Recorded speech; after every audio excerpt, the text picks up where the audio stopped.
Bali memberlakukan pungutan wisatawan asing atau PWA sejak Februari 2024 lalu sebesar Rp150.000 per orang. Adapun total pungutan hingga akhir 2024 mencapai Rp317 miliar. Jumlah tersebut baru 35% dari wisatawan mancanegara Wisman yang berkunjung ke Bali. Kepala Dinas Pariwisata Dispar Provinsi Bali, Cokode Bagus Pemayun mengatakan, total kunjungan Wisman pada 2024 mencapai 6,4 juta orang. Bahkan jumlah ini sudah melebihi dari target kunjungan pada 2024 sebanyak 6 juta Wisman. Jika dihitung dengan jumlah kedatangan Wisman pada 2024 yakni 6,4 juta dikali Rp150.000 maka total jumlah PWA yang terkumpul seharusnya mencapai Rp960 miliar.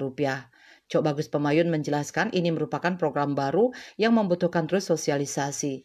Dikatakannya dari Rp317 miliar PWA ini, 90% pembayaran dilakukan sebelum masuk Bali. Tingginya angka wisatawan yang belum membayar PWA disebabkan oleh sistem yang belum sepenuhnya optimal. Untuk meningkatkan kepatuhan Wisman membayar PWA ini, perlu lebih banyak lagi sosialisasi. Di samping itu, channel pembayaran juga diperluas. Pihaknya juga masih menunggu revisi Perda, salah satunya mengenai payung hukum kerjasama agen terkait manfaat yang diberikan. Widya Stuti, Bisnis Bali.